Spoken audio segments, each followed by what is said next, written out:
First time ನಮ್ಮ ಸುದೀಪ್ ಅಣ್ಣ ಅವ್ರ ಫಿಲಂ ವಾಲಿ, ಅವ್ರದ್ದು ಹಾರ್ಡ್ ಕೋರ್ ಫ್ಯಾನ್ ಅವಾಗಿಂದ. ಅವ್ರದ್ದು ವಾಲಿ ಫಿಲಂ ಸುಂಕುತ್ಕಟ್ಟೆ, ಅಲ್ಲಿಂದ ತುಂಬಾ ದೂರ ಡಿಸ್ಟೆನ್ಸ್.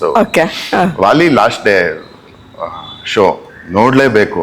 ಹಿಂಗೋ ನಮ್ದು ಫ್ರೆಂಡ್ ಇದ್ರಿಂದ 500 ರೂಪಾಯಿ ದೇಪಿ, ನಾವು ಇನ್ನೊಂದ್ 3 ಜನ ತೋಟದಿಂದ ಕಾಡ್ ದಾರಿಲಿ ನಡ್ಕೊಂಡು ಹೋಗಿರೋದು. ಅರೌಂಡ್ 2 ಕಿಲೋಮೀಟರ್ಸ್ 2.5 ಕಿಲೋಮೀಟರ್ಸ್ ಕಾಡ್ ದಾರಿಲಿ ನಡ್ಕೊಂಡು ಹೋಗಿ ಅಲ್ಲೆಲ್ಲೋ ಮೇನ್ ರೋಡ್ ಕನೆಕ್ಟ್ ಆಗಿ ಅಲ್ಲಿ ಬಸ್ ಹತ್ಕೊಂಡು ಸುಂಕುತ್ಕಟ್ಟೆಗೆ ಹೋಗಿ ಅಲ್ಲಿ ಫಿಲಂ ನೋಡ್ಕೊಂಡು ಆಚೆ ಬರ್ತಾ ಅಲ್ಲಿ ಯಾರೋ ನೋಡ್ಬಿಟ್ಟು ಹೇಳ್ಬಿಟ್ಟಿದ್ರು, ಏನು ಹಿಂಗೆ ನಿಮ್ ಹುಡುಗರು ಅಲ್ಲಿದಾರಲ್ಲ. ನಾವು ರಾತ್ರಿ ಗೊತ್ತಿಲ್ಲ ಸ್ಟೈಲ್ ಆಗಿ ಬಂದ್ವಿ, ಎಲ್ಲಾರು ಸೀಸ್ ಅಂತ ಹೋಗ್ತಾ ಇದ್ರು ಹುಡುಗರೆಲ್ಲ. ಅವಾಗ ಫಸ್ಟ್ ಟೈಮ್ ಮನೆಗೆ ಕಳ್ಸಿದ್ರು.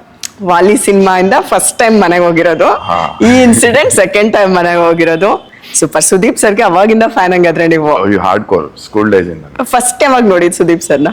ಫಸ್ಟ್ ಡೈರೆಕ್ಟ್ ನಿಮ್ ಸಿನಿಮಾ ಟೈಮ್ ಅಲ್ಲ ಅಂದ್ರೆ ಫಸ್ಟ್ ಲೈವ್ ಆಗಿ ನೋಡಿದ್ದೆ ಒಂದ್ಸಲ ಪದ್ಮನಾಭ ನಗರಲ್ಲಿ ನೋಡಿದೆ ನಾನು, ಇನ್ನು ತುಂಬಾ ಯಂಗ್, ಅದೇ ಮೇ ಬಿ ಸ್ಕೂಲ್ ಡೇಸ್ ಅಲ್ಲಿ.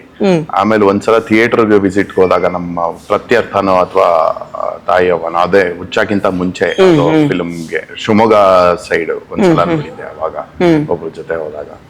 ಅಂಡ್ ನಾವು ತೀರ್ಥಹಳ್ಳಿಲೇ ಇದ್ದಿದ್ದರಿಂದ ಆ ಟೈಮಲ್ಲಿ ಫುಲ್ ಆಟೋಲಿ ಪ್ರಮೋಷನ್ ಆಗೋದು ಇದಾಗೋದು, ಅವಾಗ ಕ್ಯಾಸೆಟ್ಗಳು ಇಟ್ಕೊಂಡು.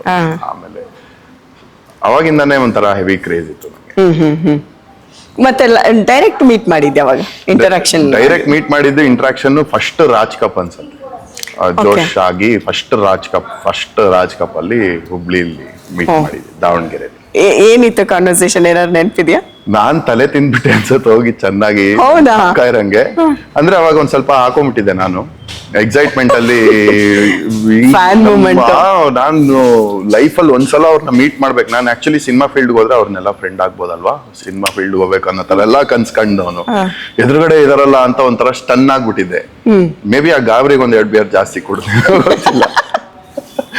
ಆಮೇಲೆ ಹೋಗಿ ಸರ್ ನಿಮ್ಗೋಸ್ಕರ ನಾನು ಡಿವೈರಲ್ ಆಗ್ಬಿಟ್ಟಿದೆ ಸರ್ ಸ್ಕೂಲಿಂದ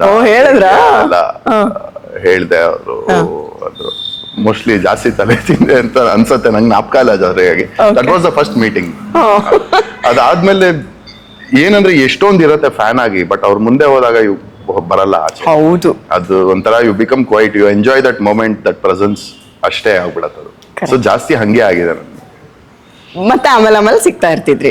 ಆಮೇಲೂ ಅದೇ ಒಂದ್ 3-4 ಸಲ ಸಿಕ್ದಾಗ್ಲೂ ಅವ್ರನ್ನ ಮೀಟ್ ಮಾಡ್ದಾಗ್ಲೂ ಏನ್ ಮಾತು ಹೊರಡಲ್ಲ, ಏನೇನೋ ಇರತ್ತೆ ಹೇಳಕ್ಕೆ. ಈ ತರ ಫಿಲಂ ಮಾಡ್ಬೇಕು ಅಂತ ಹೇಳೋಣ, ಈ ತರ ಸ್ಟೋರಿ, ಈ ಗೇಟಪ್ ಇಷ್ಟ ಆಯ್ತು, ಈ ಸ್ಟೈಲ್ ಇಷ್ಟ ಆಗಿತ್ತು, ಅದೆಲ್ಲ ಎಷ್ಟೊಂದ್ ಇರತ್ತಲ್ಲ ಹೇಳಕ್ಕೆ. ಏನು ಒಂದು ಹೊರಡಲ್ಲ, ಬ್ಲಾಂಕ್ ಆಗ್ಬಿಡತ್ತೆ. ಮೇ ಬಿ ಹಂಗೆ ಅನ್ಸತ್ತೆ ಫ್ಯಾನ್. ಅವ್ರದ್ದು ಪರ್ಸನಾಲಿಟಿನೇ ಹಂಗೆ, ಆ ವ್ಯಕ್ತಿತ್ವನೇ ಹಂಗಿದೆ.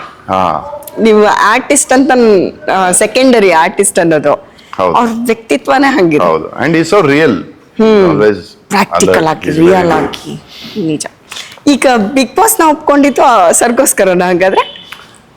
ಇಲ್ಲ, ಅಂದ್ರೆ ಅದೊಂದು ಆಫ್ ಕೋರ್ಸ್ ಒಂದು ರೀಸನ್, ಅದು ಒಂದು ಇದ್ದೇ ಇರತ್ತೆ. ಬಿಗ್ ಬಾಸ್ ಅಂದ್ರೆ ಅವರೇ ಬಿಗ್ ಬಾಸ್.